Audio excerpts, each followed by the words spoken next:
Gently close your eyes.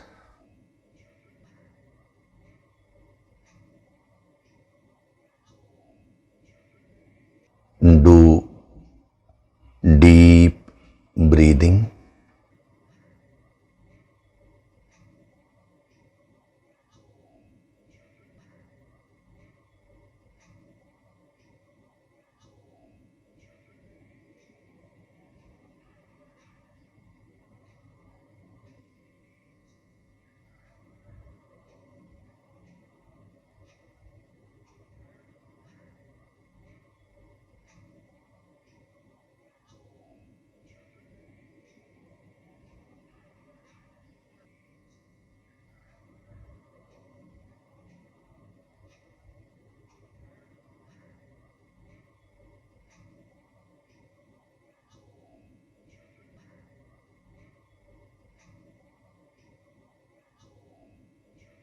We'll chant Om once together.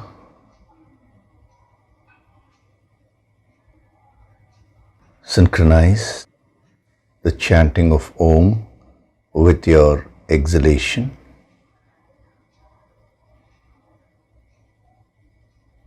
Breathe in.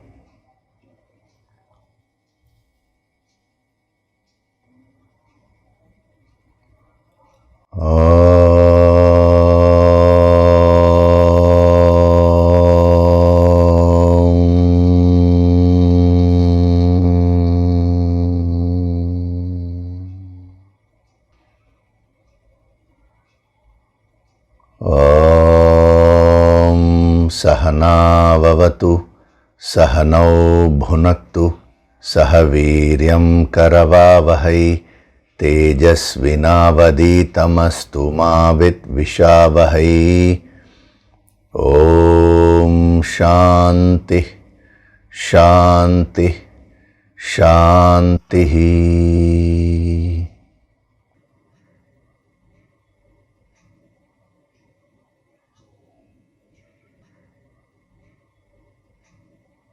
Gently open your eyes.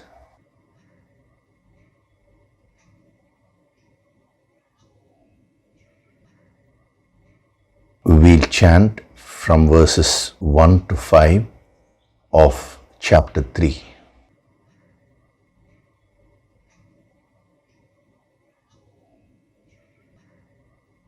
Arjuna Uvacha. Arjuna Uvacha. Jayasi chet karmanaste. Jayasi chet karmanaste. Mata buddhir janardana. Mata buddhir janardana. Tat kim karmani ghore mam. Tat kim karmani ghore mam. Niyojayasi keshava. Niyojayasi keshava. Vyamishreneva vakyena. Vyamishreneva vakyena. Buddhim mohayasiva me. Buddhim mohayasiva me. Tadekam vada nishchitya. Tadekam vada nishchitya. Yena shreyohamapnuyam. Yena shreyohamapnuyam. Shri Bhagavanuvacha. Shri Bhagavanuvacha. Lokesmin dvividha nishtha. Lokesmin dvividha nishtha. Pura prokta maya nagha. Pura prokta maya nagha. Jnana yogena sankhyanam. Jnana yogena sankhyanam. Karma yogena yoginam. Karma yogena yoginam. Na karmanam anarambhat. Na karmanam anarambhat. Naishkarmyam purushošnute. Naishkarmyam purushošnute. Nacha sanyasanadeva. Nacha sanyasanadeva. Siddhim samadhigacchati. Siddhim samadhigacchati. Nahi kaschit kshanamapi. Nahi kaschit kshanamapi. Jatu tishtatya karmakrit. Jatu tishtatya karmakrit. Karyate hyavashah karma. Karyate hyavashah karma. Sarva prakriti jair gunaihi. Sarva prakriti jair gunaihi.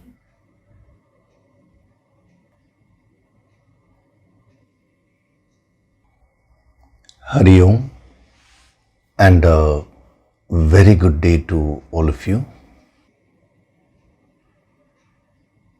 So in the last session, we were seeing what it means by non-commencement of action. We just started getting into that. The word used is anarambhat.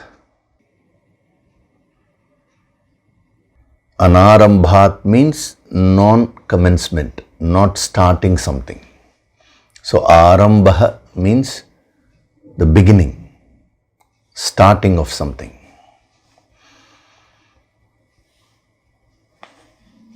So as I was telling you, this is a common misconception which people have, that in spirituality, that is, if a person is spiritual, he or she should not start something new. That is, the general concept is a person should remain outdated. Now, from where does this wrong concept come? You will have to think about it. We generally have a value for the past. Whatever your present is, you don't value. But you keep thinking about the past.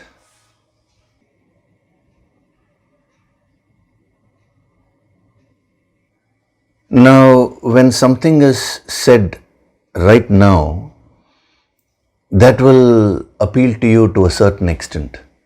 But the same thing, it was told by a great saint 10,000 years back. Supposing that statement is made, then immediately your the mind's curiosity gets kindled. It has a lot of value for the past. So you give it more value and you try to absorb it.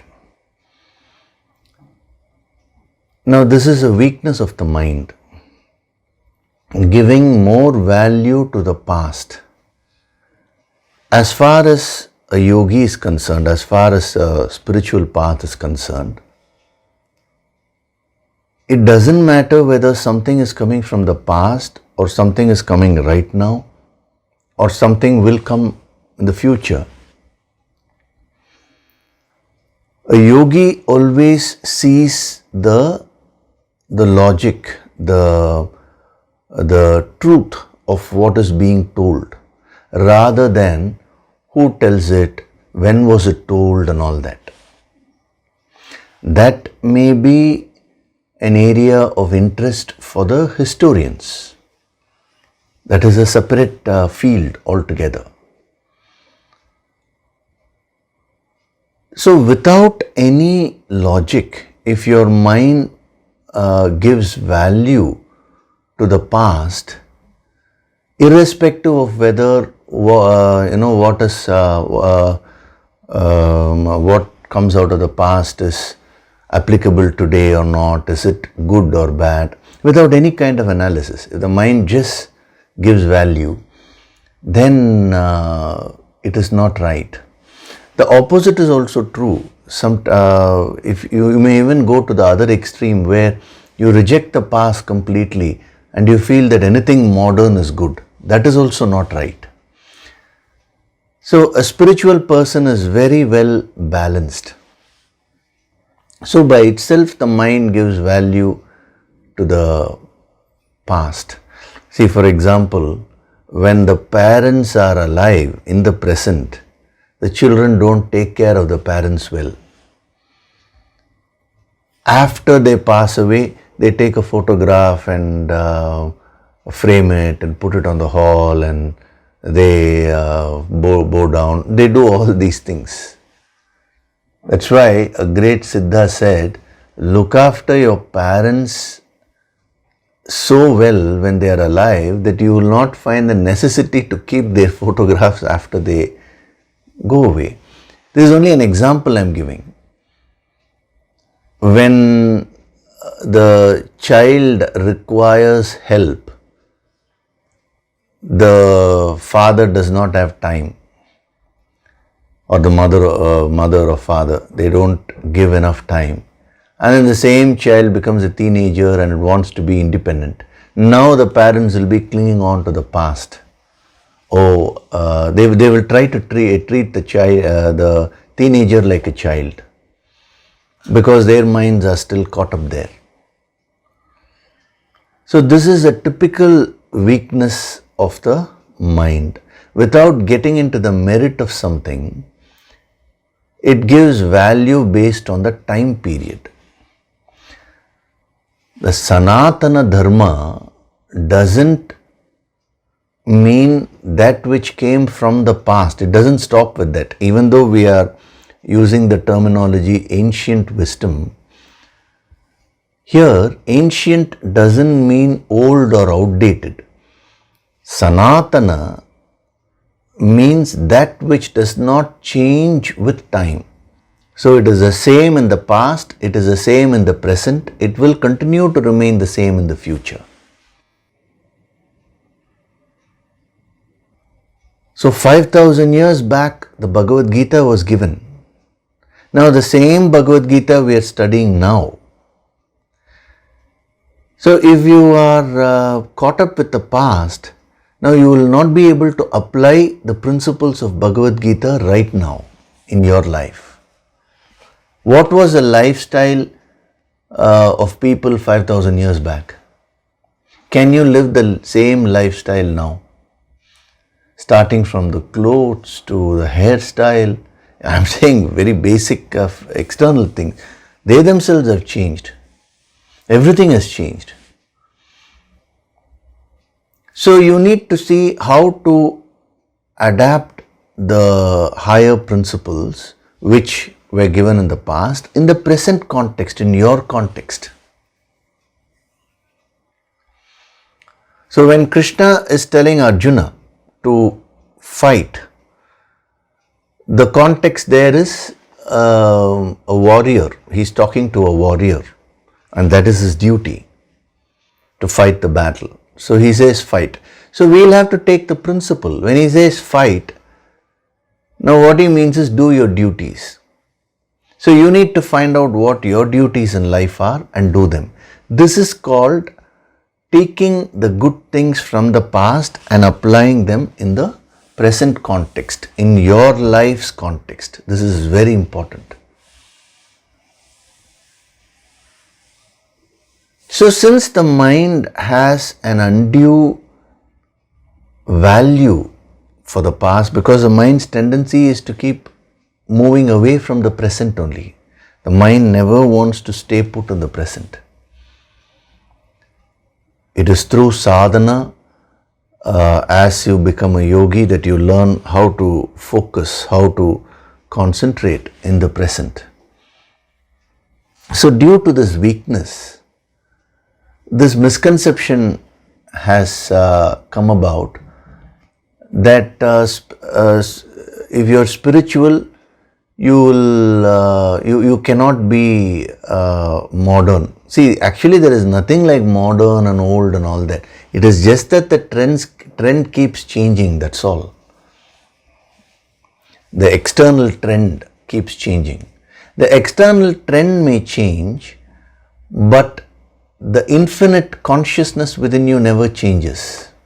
So irrespective of what your external lifestyle is, as long as you are living these higher values, the higher principles, and you're attuned to the infinite, you are being spiritual. So why is it that this wisdom has got lost today? Because these principles are not being adapted to the present context. So in the yogic approach, at any point of time, when a person takes to the yogic approach, what he does is he learns the principle. It may have come from the past, yes. He first learns the principles and then he sees, how can I apply it today in my context, in my life, this moment? How shall I apply this principle? That will be his or her focus. So as a sadhak, you should also start developing that attitude.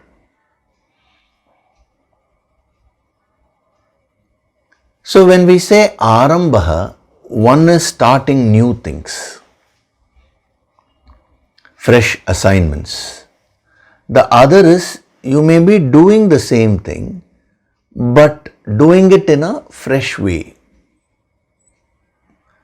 That is not necessarily differently, but doing it with a fresh approach. So a spiritual person is one who practices this on a daily basis. If you think about your life,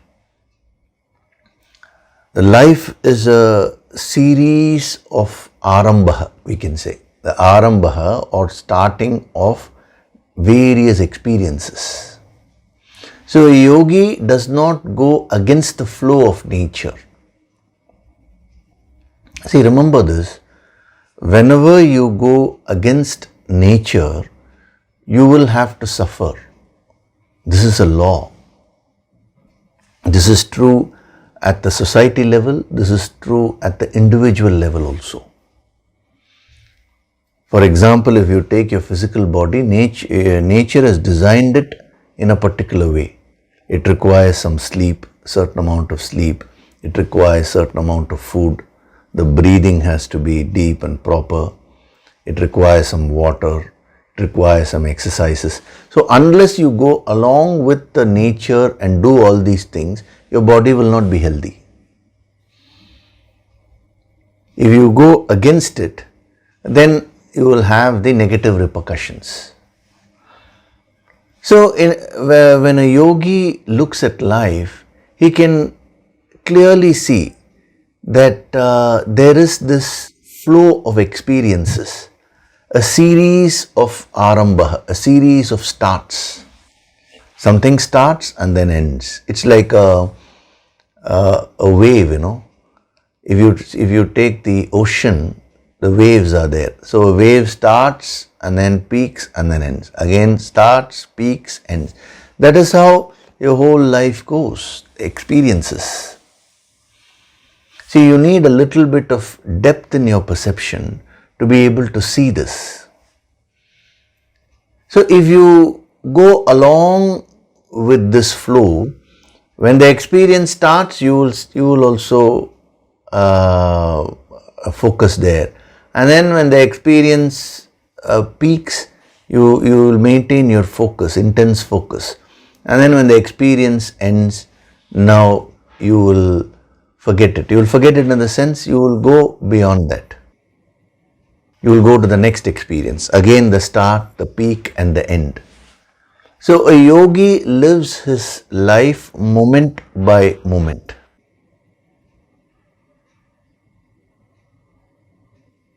Living moment by moment is not a new technique which a yogi has created. It is already there in nature. All the creatures follow the same pattern, but they all are doing it unconsciously. A human being alone has this capacity to follow this consciously. That is the choice of action which has been given. That is a gift which has been given to the human being. So practicing arambaha means going with the flow of nature, maintaining the freshness in your approach. First, you need to start off doing it on a daily basis. Every day when you wake up, this is my beginning. You should consider as if you are born today, and then you get on with your life with full zest. And then when the night comes, when you're going to sleep, you've done all your duties, you have performed all the tasks to the best of your ability. Now, when the day ends, you will also go off to sleep in a peaceful way.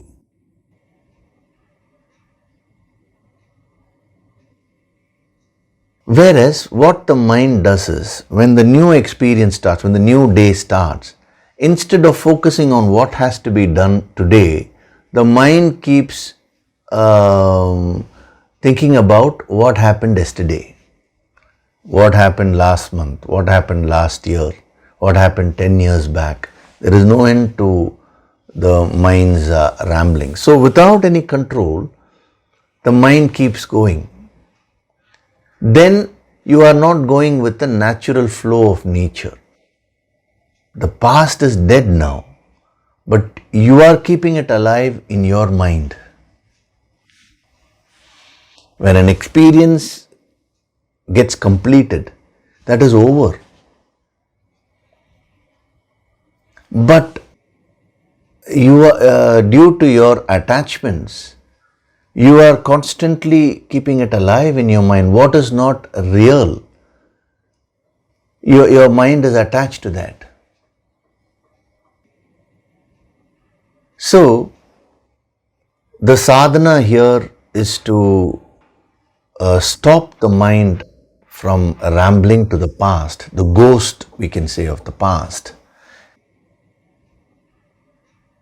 In Sanskritam language, it's called bhutakala. Bhutakala means that which is a ghost. One of the meanings, In Tamil language, it is called irandakalam. Irandakalam means that which is dead. Beautifully termed. See, these ancient languages like Tamil, Sanskritam, all these languages have the depth, When they used words to denote something, there was always a deeper philosophical meaning, a spiritual touch to everything. So, irandakalam means something which is dead. But your mind is unable to leave it. So, it keeps on going. So, this arambaha means no. Now is the beginning. The moment you start absorbing that energy, now you will pull back your mind. On a daily basis, the sadhana has to be done. See, this change cannot happen overnight. Through regular practice and through the other sadhanas like yoga sankirtan, slowly you will be able to practice the deeper sadhana of arambaha. If you take the word arambaha literally, it means starting starting a new activity. So that is one dimension. So there is there is a misconception which people have that we shouldn't start something new. Why? Because why increase our desires? That's what they say. So just because you start something new doesn't mean that has to be desire ridden. That's the whole theme of Karma Yoga. And just because you don't start something doesn't mean no, you don't have a desire. See, desire is a state of the mind. It is not the state of the body which is engaged in action. We'll be seeing that in great detail in this entire chapter. Even though the body is acting, what Krishna will be doing in chapter 3 is he will be dividing, he'll be separating the body from the mind, and he will explain to you in depth as to how the inanimate body is urged to act by the subtler forces within you, which is there in the mind. So if you want to perfect your actions, it is about perfecting the mind, which is driving the body to action. See, if you want the car to go properly, now the driver has to drive properly. Supposing the car takes a wrong turn, will you now look at the car and say, oh, what a stupid car you are, why are you turning right into the wrong lane? Will you say that? If you do that, then there's something wrong with you. The driver has only turned it. So similarly, karma yoga, even though we say it is a yoga of action, when we go deeper and deeper into it, you will find that that action is driven by the subtler forces of your mind. So the whole thing has to be changed from its roots. Whereas the simpler way or the easier way is for people to just merely change their activities or some external lifestyle or habits and then get a false security, I am being spiritual.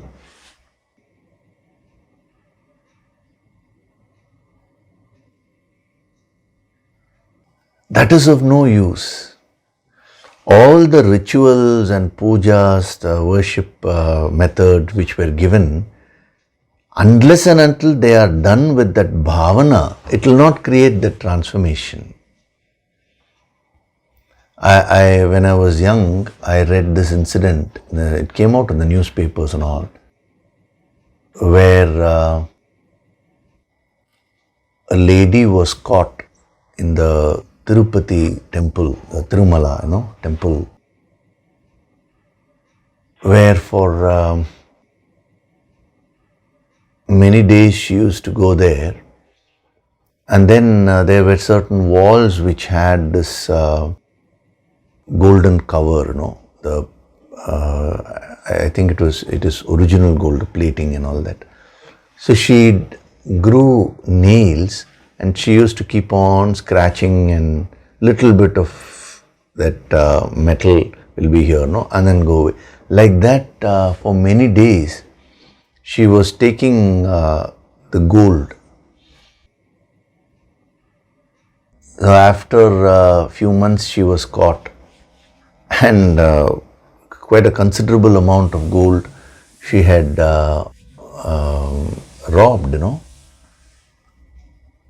Now when I read that, it was so surprising, because you go to a temple, especially Tirumala temple, Lord Vishnu's another form, that energy is alive. Now, it's not only that temple, in every temple, these temples are conducive places where it was created by great saints. To a powerful energy field is created so that you can go and rejuvenate your spiritual energy and intensify your sadhana after that. That was the purpose. If you go to a temple for anything else, you are not using the temple for what it was meant for. So when you go to a temple, you are supposed to forget about all your worldly things and completely surrender to that higher Shakti, higher energy.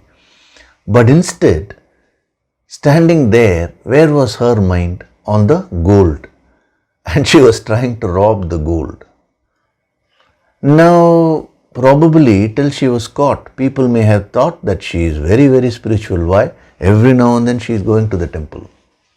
But merely that action means nothing. What is your intention? What is your bhavana? That is the key. So, when it comes to spirituality, the easiest thing to do is to change the externalities. Okay, I am wearing this particular dress, now I will wear this dress. Now I have become spiritual. Or some small action here and there, this I will change, this I will do, that I will do. That is not enough. That may be a start, but that is not enough at all. So if you take up something new, they say no, that is being unspiritual. Now you should come out of these concepts.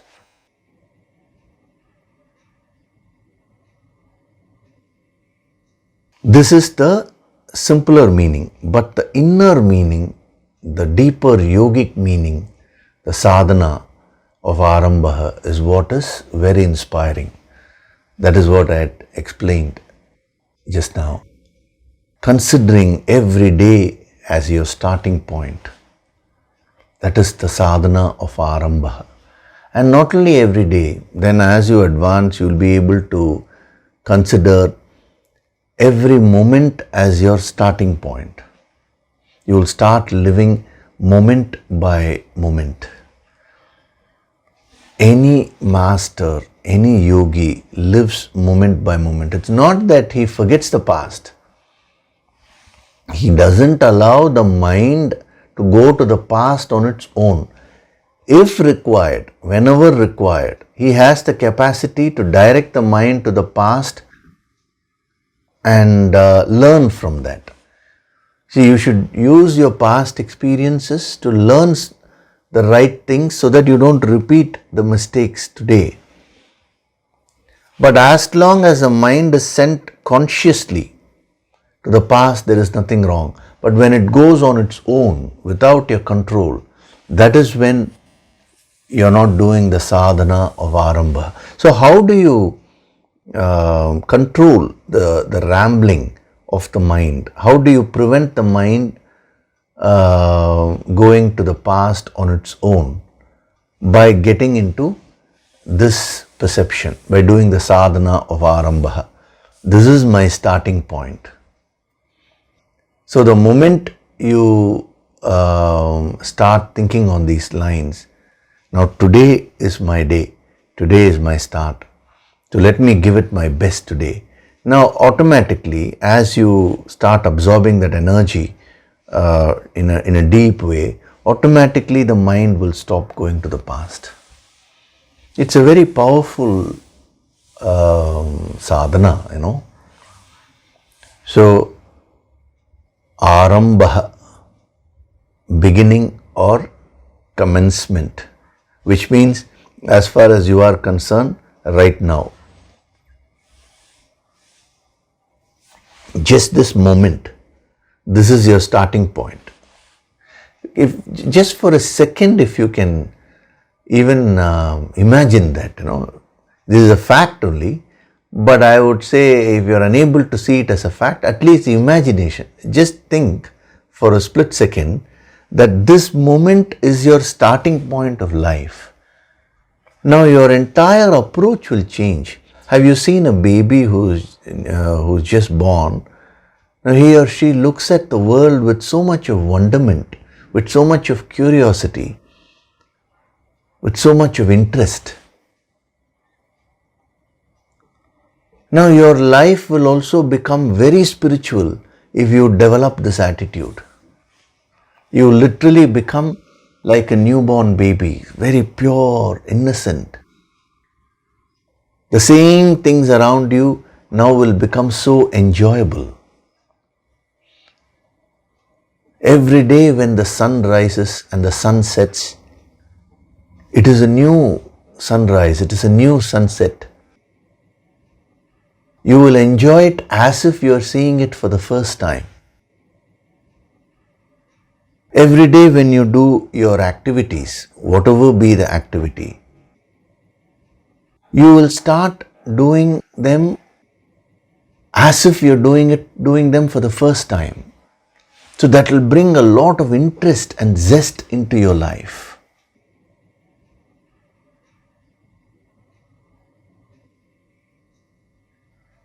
See, as you age, understand that it is only the body which is aging. But your mind can still be fresh and alive. That is up to you only.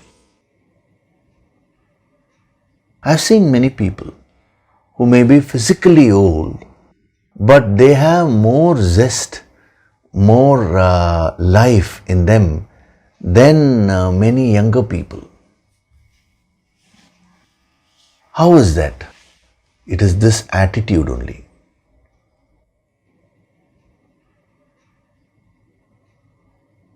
So, arambaha, from a deeper yogic sense, it means being fresh mentally. At every moment, you are constantly maintaining the freshness of the mind. You're looking at everything as if you're looking at it for the first time. You're living your life fully in a spiritual way. This is the spiritual way. Being in the reality of life, which is the present, fully is spirituality. If your body is here, but if your mind is thinking of the past, then that is not spirituality. So, arambaha. Now, I'll also give you a few more dimensions of arambaha, which will be very useful from a sadhana point of view. So, arambaha means initiating action. That is one meaning. I've also given you the deeper yogic meaning also of arambaha. Now, another dimension of arambaha is arambaha means undertaking. So, anarambaha means not undertaking something. Undertaking means, what does it imply? Undertaking implies commitment and responsibility.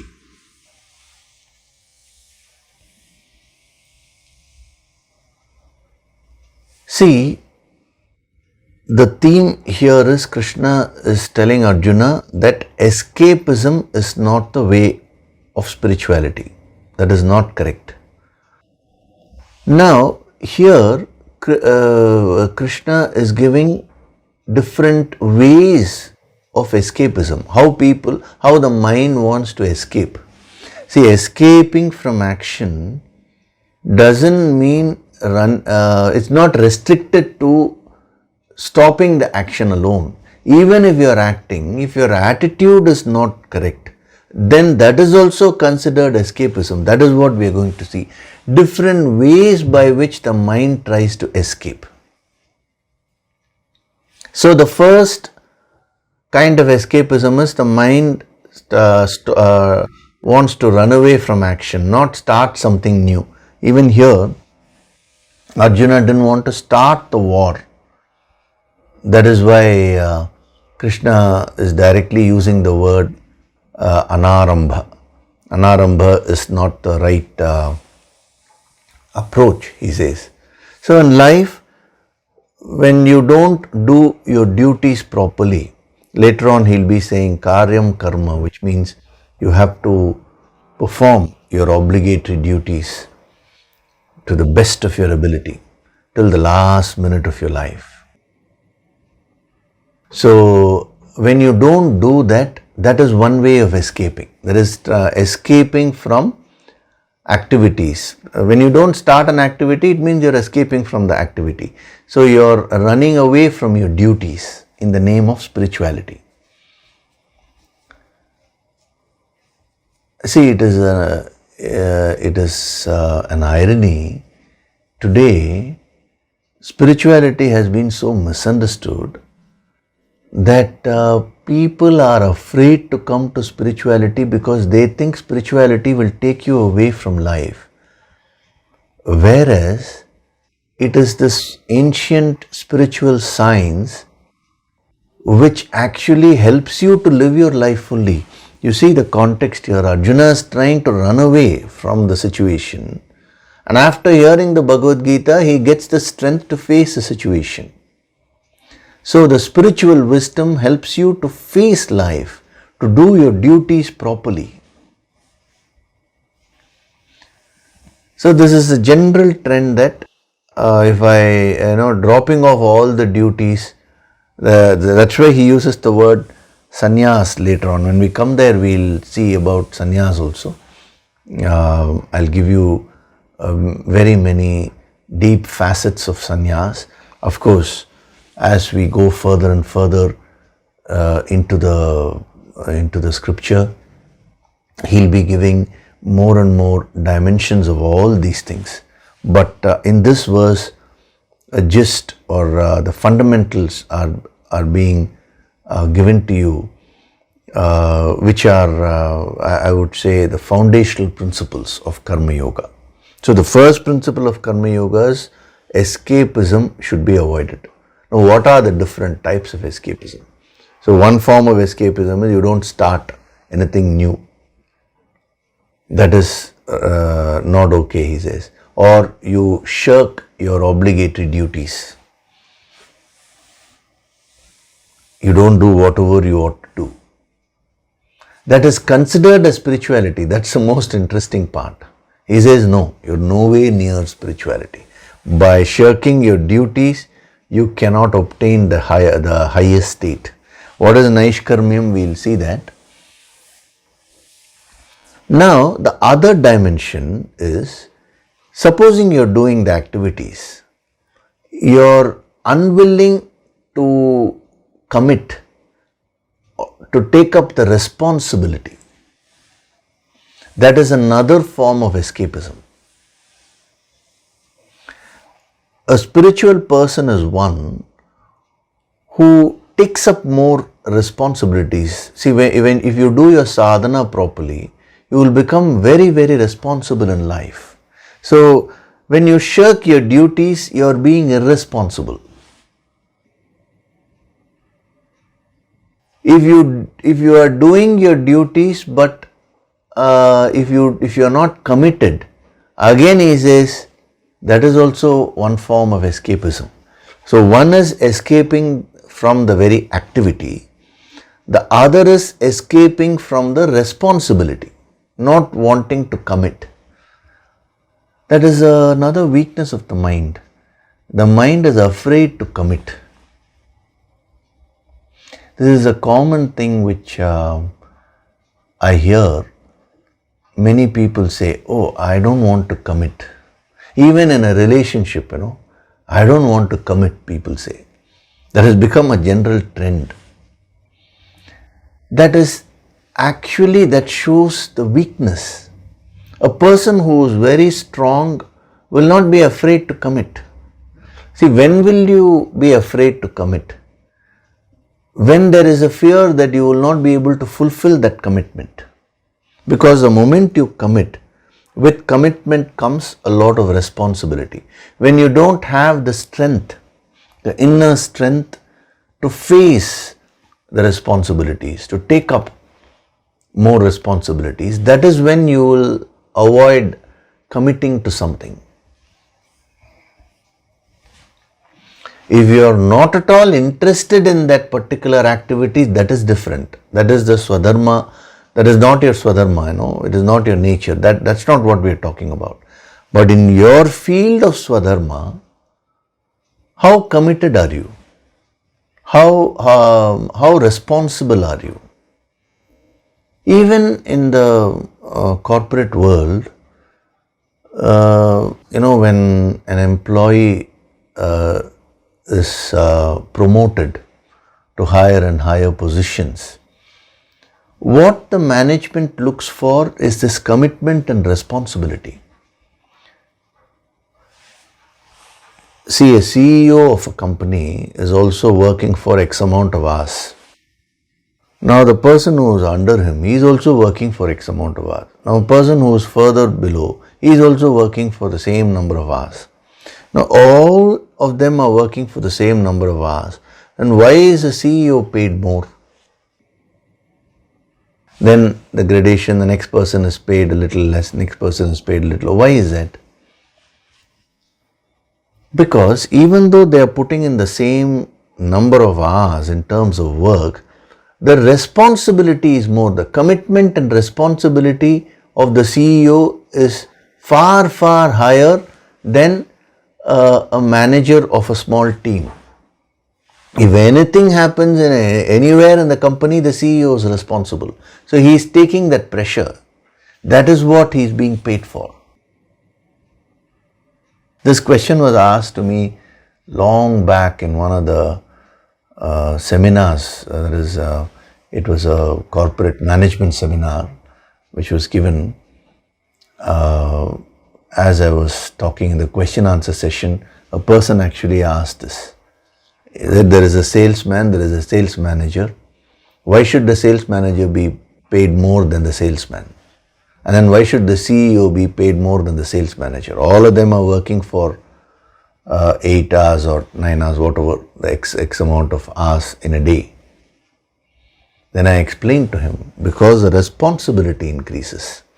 So, when you are willing to take up more responsibilities, you grow in life.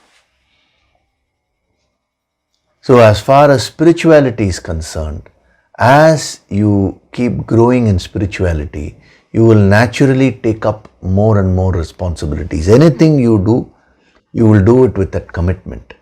So for a yogi, it is always a simple formula. Either I do something or I don't do something. So for him, doing something means doing it with full commitment and responsibility. Not doing means, yes, he has chosen not to do that. He will never ever do something in a half-hearted way. So as a sadhak, now you should start practicing this. This is a very powerful sadhana tip, See, you have taken up certain roles in life. You have started a family, you are working somewhere, then you have this physical body. So like this, you have various roles. Now in each of these roles, what are my responsibilities? That is what you need to see. And commit yourself fully. When you are in office, be in office fully. When you are at home, be at home fully. When you are doing the Yoga Sankirtan sadhana, do it fully. What do I mean by do it fully? Do it in a committed way. Your commitment should be 100%.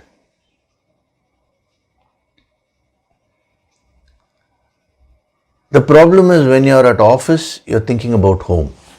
When you are at home, you are thinking about office. Then the commitment goes away. So this is a beautiful sadhana.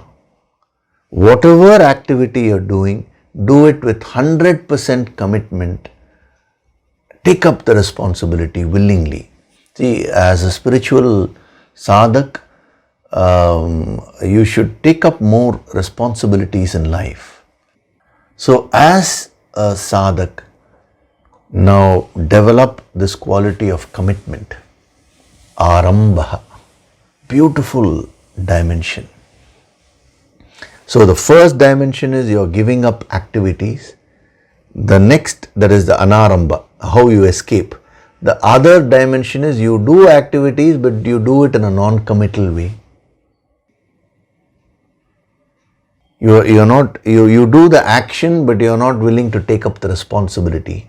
That is another form of escapism.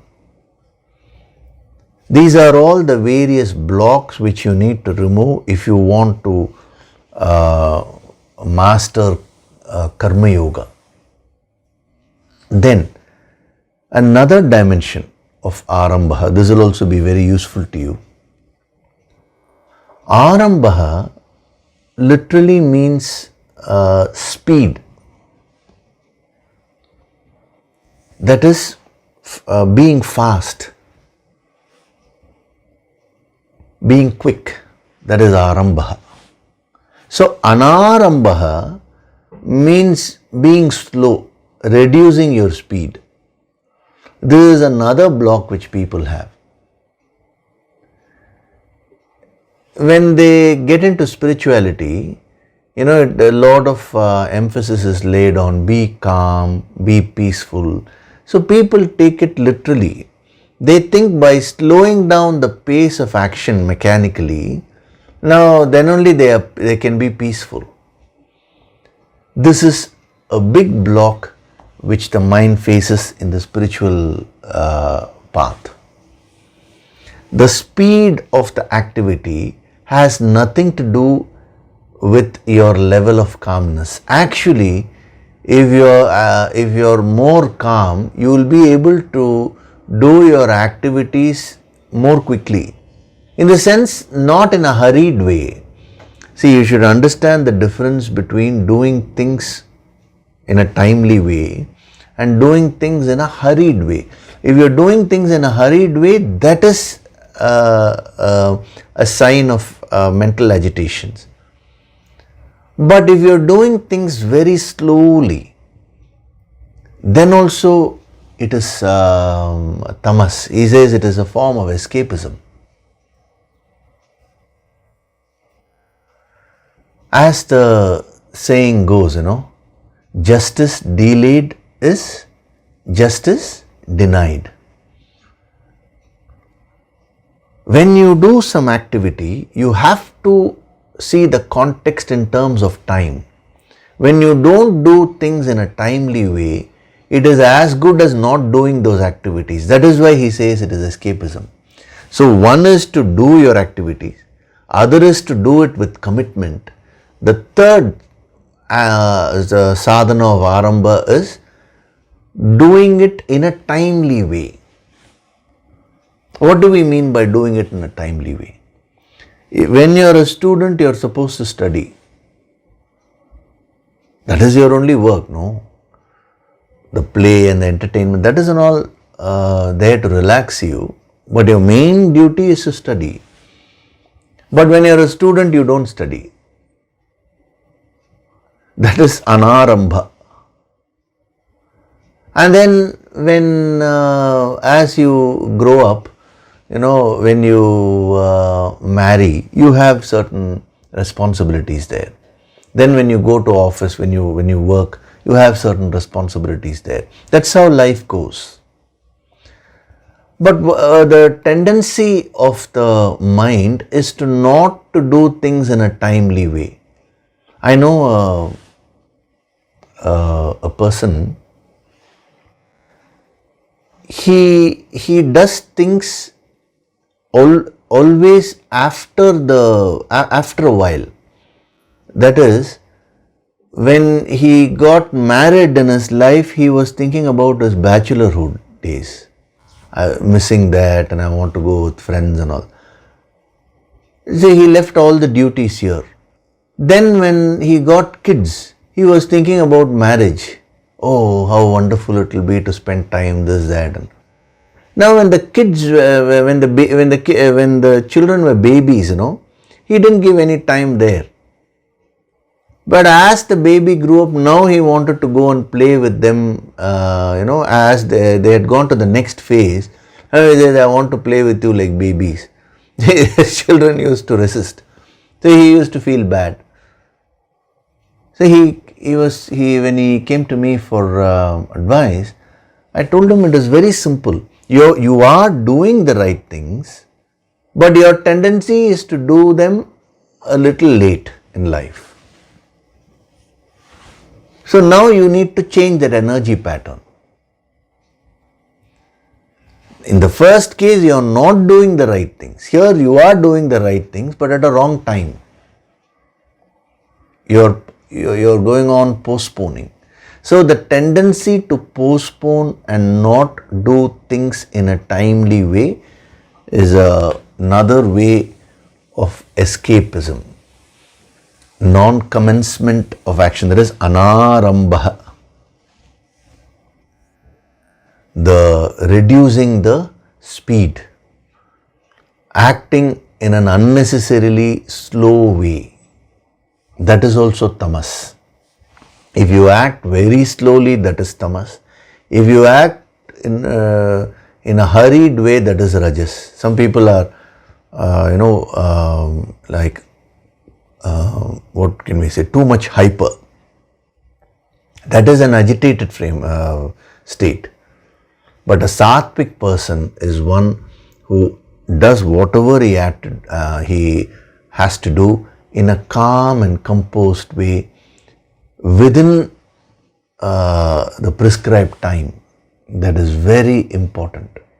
See, even when it comes to Yoga Sankirtan, one person, long back, he said, I am doing the Yoga Sankirtan sadhana, but nothing is happening. I said, you are doing the Yoga Sankirtan sadhana regularly, is it? Yes, regularly I am doing, sir. But no change. My anger is same. My job also I have not progressed. My relationships, nothing has improved. I said, how can that be? Are you doing the sadhana regularly? He said, yes. Then it struck me, okay, you mean regular means how regular are you? He said, regularly I do it once a month. Once a month he sits with one CD, which means at that time there were only two audio material, Nirvana Shatkam and Sri Hari Dhyana. Which means first month Nirvana Shatkam, second month Sri Hari Dhyana, and third month, that's how he was doing. That was in a regular way. So, it's not enough if you are regular. Regular is not the right word. You should do it daily. That is a specific meaning. When we say regular sadhana, it means that.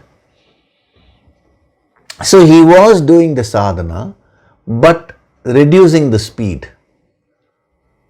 This is a weakness of the mind. So I request you to do this homework today. That is, see, I have given you several very interesting and powerful dimensions of arambaha. So what you do is you see in your life whether you are unnecessarily postponing things. Because when you are postponing things, that is doing things in the slow way, that is anarambha, you are creating a tamasic energy pattern within you. So in life also, what you get will start getting delayed. Not only that, not only from the worldly sense, when it comes to spiritual growth also, your spiritual growth will also get delayed. Why? Who is the cause for that? You yourself. You are creating that by creating this kind of energy pattern. So remember, undue slowness is not calmness. A spiritual person is very flexible. When there is an emergency, he will act very fast. Where he needs to act fast, he will act there. Where he needs to be slow, he will be slow. There is no hard and fast rule in this. It all depends upon the context.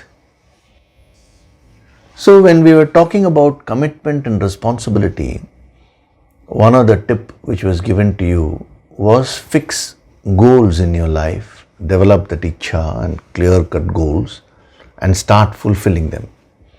Now, with respect to this dimension, it is not enough if you fix goals. You should fix goals in a time-bound way. Then only you can overcome the tamas, the laziness. When it comes to the highest goal of self-realization, you cannot fix a time. It cannot be time-bound. That is understandable. But when it comes to your worldly goals, they should be time-bound goals.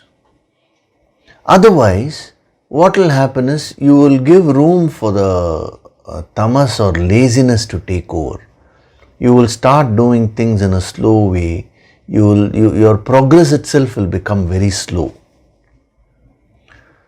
So, if you want to become a karma yogi, these are all the basic ingredients. See, he is talking about not escaping.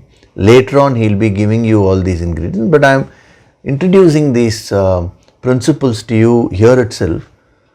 Then when we come there, it will make it more easy. We can even go into more depth if you're well prepared, So, the first thing you need to do is find out what your duties are, determine your duties and do them properly. Second thing is be very much committed. Fix goals in your life, in all the areas of your life. Then only you will get that commitment. If you don't have any goal, there will be no commitment. Then the third aspect is the speed aspect. Let your goals be time bound. Within this time, I will complete this task. Reasonable amount of time. Within this time, I will. And then stick to that. That is the commitment. See, if there is no goal or if there is no time, we can call it deadline. Deadline is a management word that gives a lot of pressure to people. But it is you don't need to take the pressure. So when it is time bound, that is when there is a goal and when it is time bound, automatically your mind will start developing that commitment. So this is a very important dimension of arambaha. And then the next dimension of arambaha also means effort. So anarambaha means not wanting to put effort. So this is another way of escaping. See, what happens is, this is related to the second point of not being committed. See, people generally want all the results, but they are not willing to pay the price, to put in the efforts, necessary efforts. So in the coming verses, in one of the verses, Krishna will be talking about this in detail, where he will be saying how a sattvic person will function, how a rajasic person will function. So basically what you can understand is a sattvic person will function in a calm way. He will contribute, and whatever the results are out of his contributions, he will happily accept them. A rajasic person will act in a very agitated way, and he will act, he will achieve, but he will be very stressed. He uses the word sin. When we come there, we will see that. It will come after a few verses. Whereas for a tamasic person, what he says is, one who eats without producing. Carefully see the words. One who eats without producing.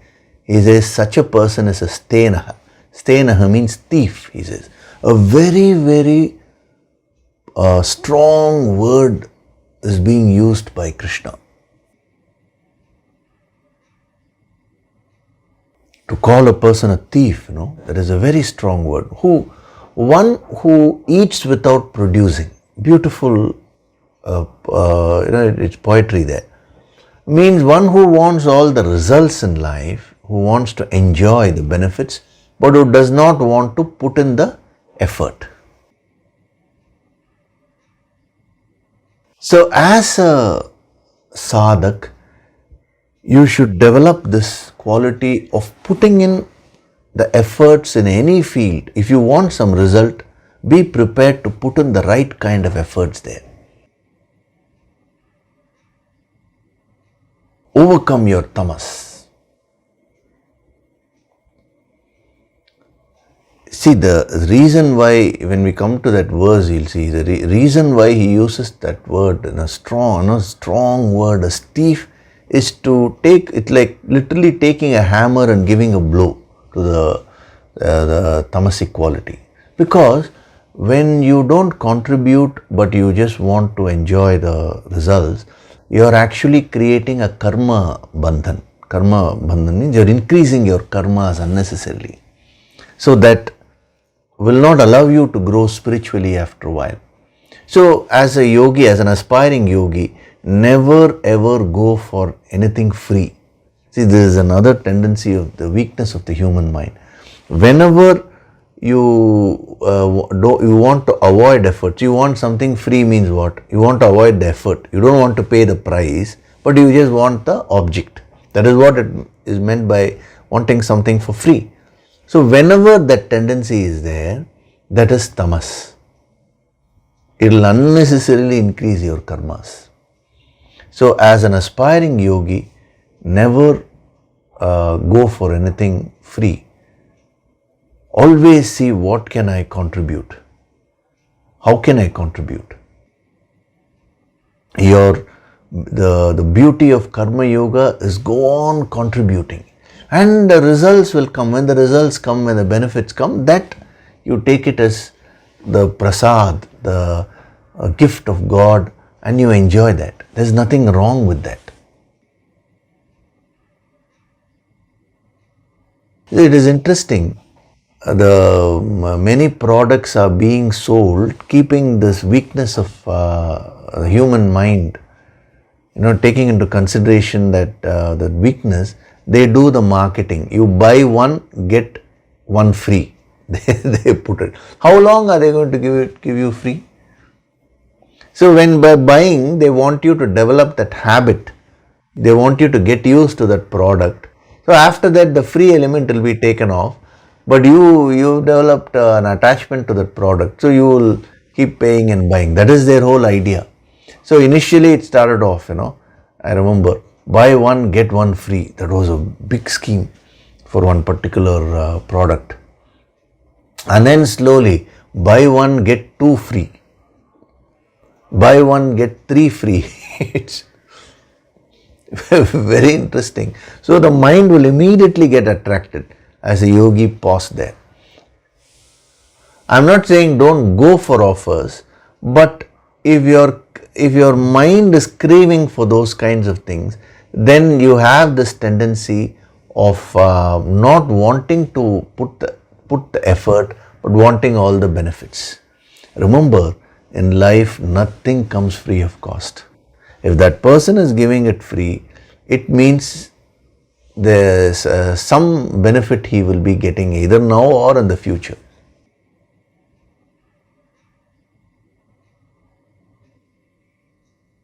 It is only nature which keeps on showering us with free gifts. But there also, we have to do our duties and repay. As a great thinker said, service is the rent which you need to pay in order to occupy this earth. If you are occupying and living in this earth, he says, what is the rent which we need to pay? Service. So we are enjoying so many things from nature, from God.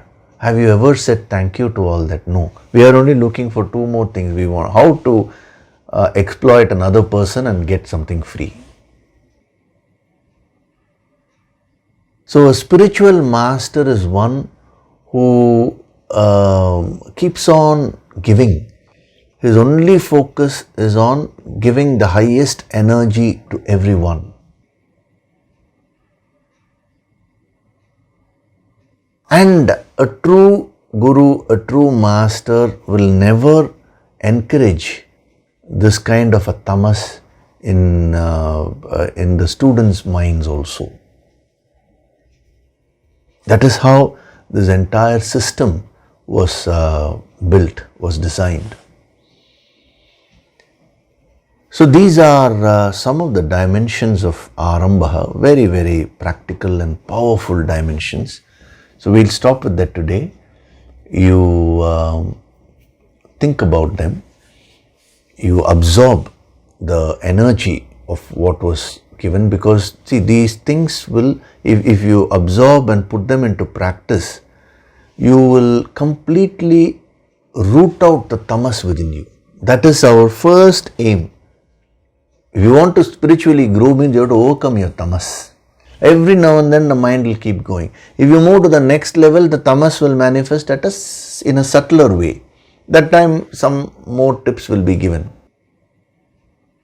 Till the end, the tamas and rajas will be there. And the proportion may vary, but little bit will be there. So you have to strive to overcome that. So these are all wonderful practical tips which will help you to come out of this weakness of escapism. Escapism is not spirituality. I am mentioning it again and again anyway throughout this chapter. That is going to keep coming, which will completely change your concepts, because all along you may be thinking spirituality means it's a retirement plan. Most people think spirituality means you have to now do nothing and just simply do nothing. Just not contribute anything to society. No way. See, a yogi who is sitting and meditating is contributing by radiating the healing energy to everyone. It's the highest form of contribution. He is not being inactive. He is in a state of naishkarmyam, actionlessness. When we come there, I'll explain. That is the highest form of action, subtlest form of action. Therefore, since it is so subtle, you are not able to see the action. That's all it is. Okay?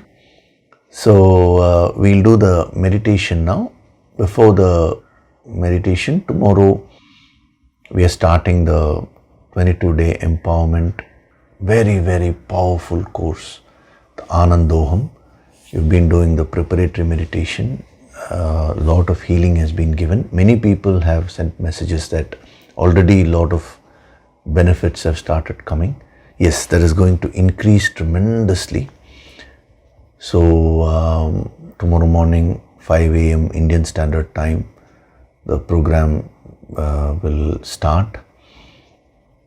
And it is very good that just before this event, we went into the depth of the sadhana of arambaha.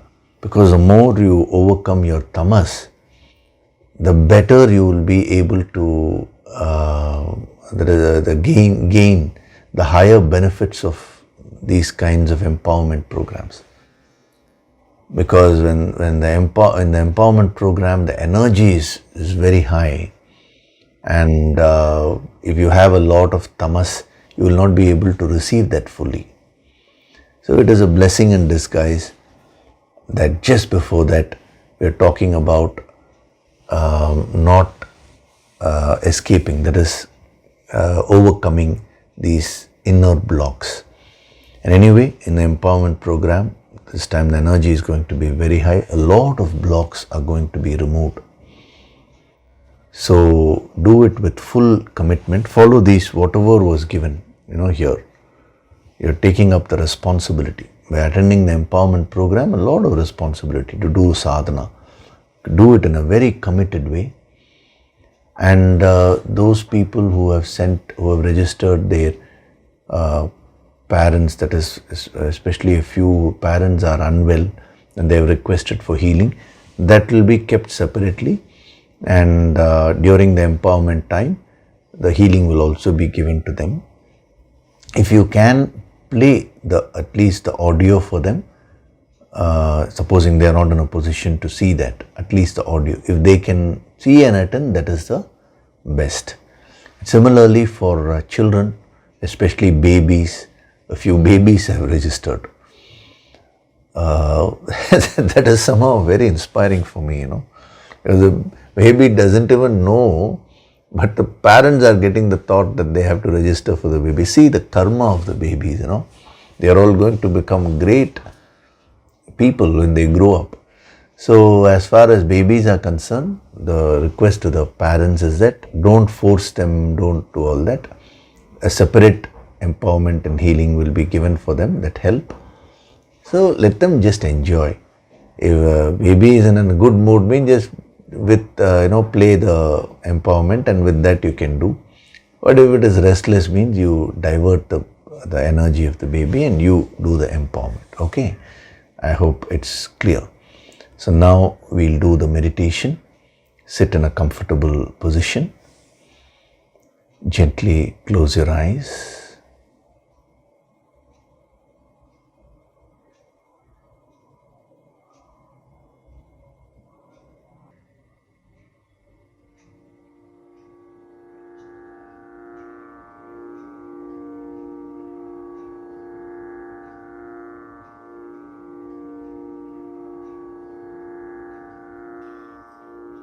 Do deep breathing.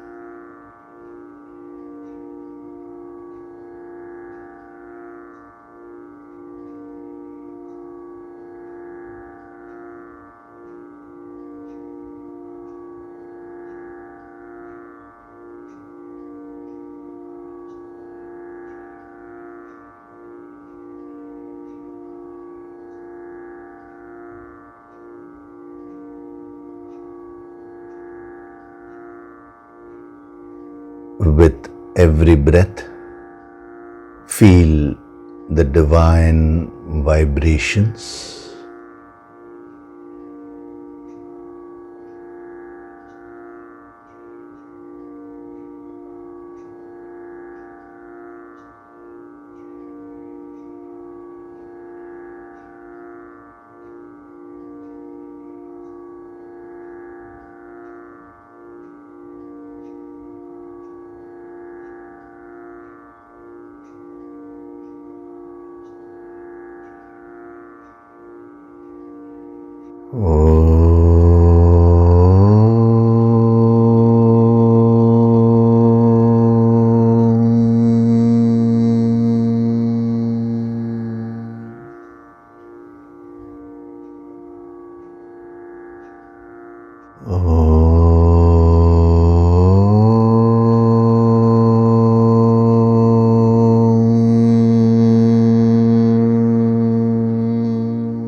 With every breath, I'm going deeper and deeper into myself.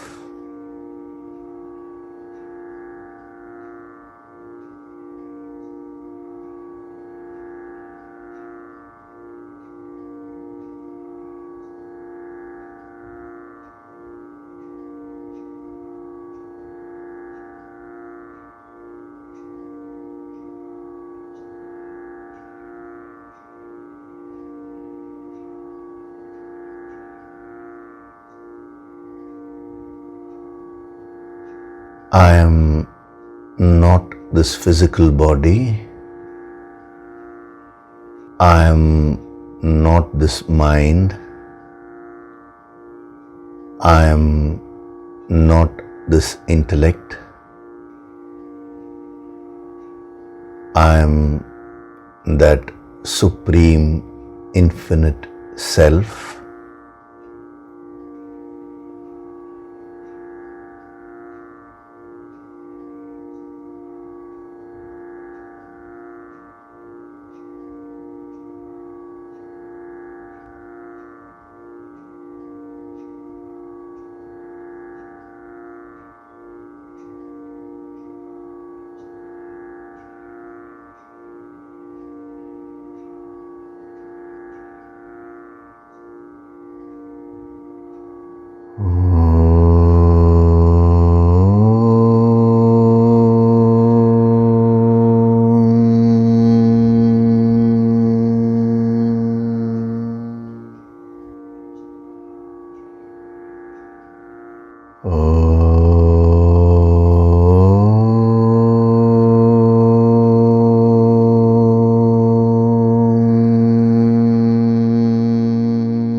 From this moment onwards,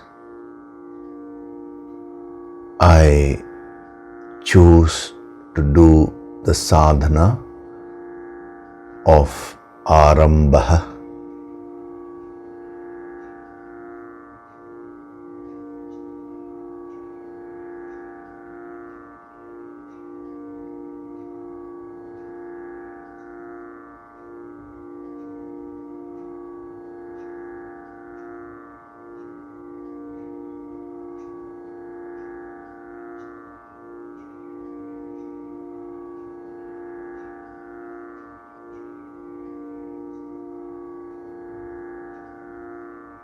I choose to do all my duties with full commitment and responsibility.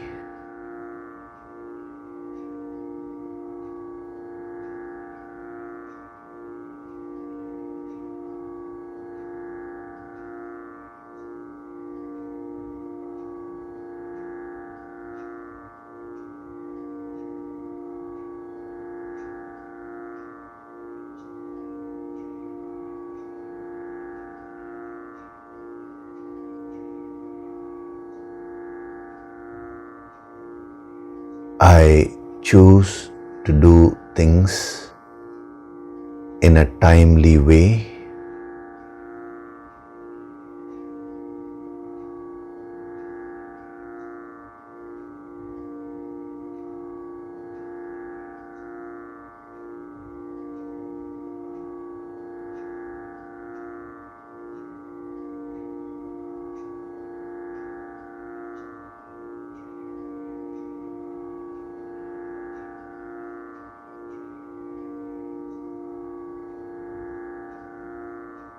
I choose to focus on my contribution rather than wanting results for free.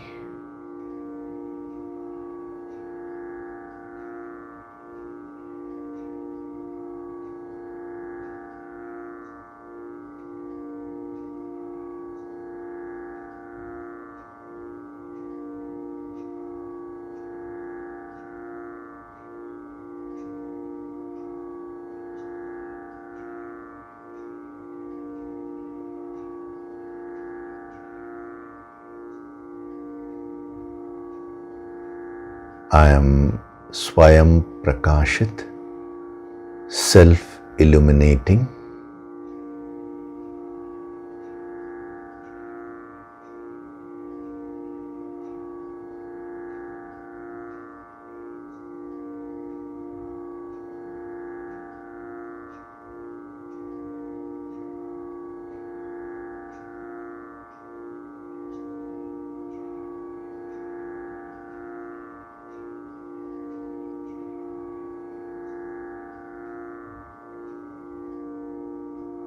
Offer your gratitude to God Supreme.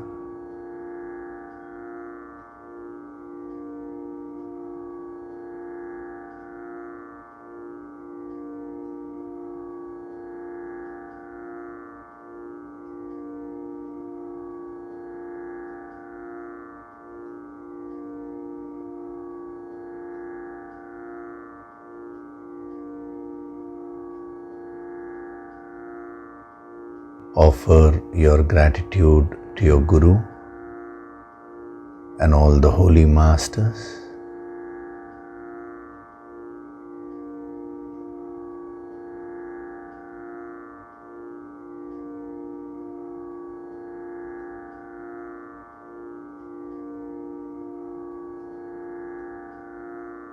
Slowly come back.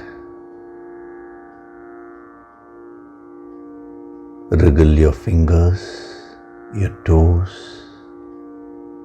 Rub your palms together to create a warmth.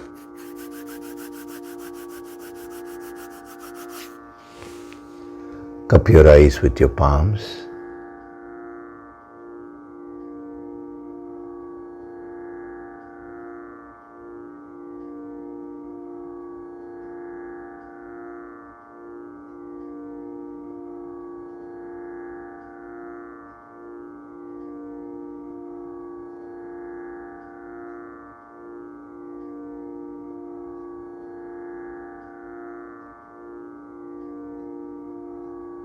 Gently rub your eyes, cheeks, forehead, top of the head, back of the head and neck.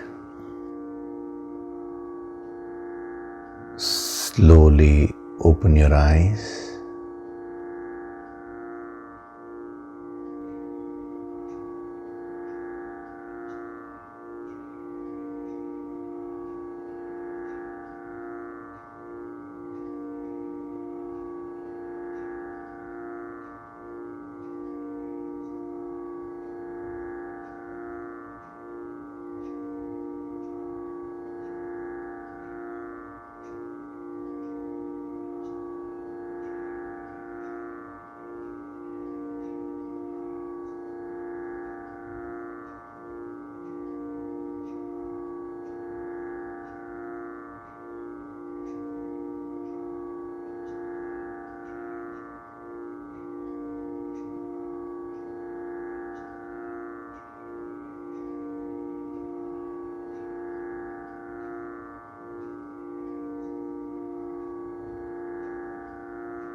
Welcome back.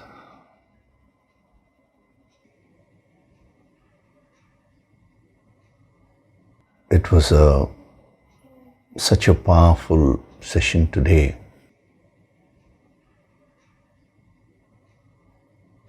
All these verses are going to be very powerful because they're going to help you master the karma, that is your actions, the consequences of the actions also. And when the person who learns these secrets and who gains mastery over karma, he can become a spiritual stalwart.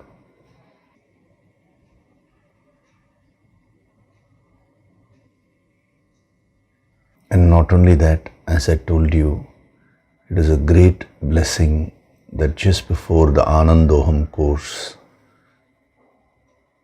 this point, that is these points about overcoming tamas and the various dimensions of arambaha have been explored. Because with this energy which has gone into your system, from tomorrow when you start taking the higher empowerment, already a lot of cleaning up has happened, So the benefits will be so much intensified. It is important that throughout the course, don't overeat. Do your basic exercises or walking. These things will help you to balance out the higher energy. Okay? The rest, the instructions will be given during the course. So you just go with the flow in a relaxed way. The course is being given to you at your place. So one important thing is, even if you're a couple, don't attend the empowerment course together. So you should have separate systems and you should attend. That will help in focusing better, and also the individual release, it will facilitate the release to happen better. Okay? So thank you very much. We'll meet in the next session. Hari Om.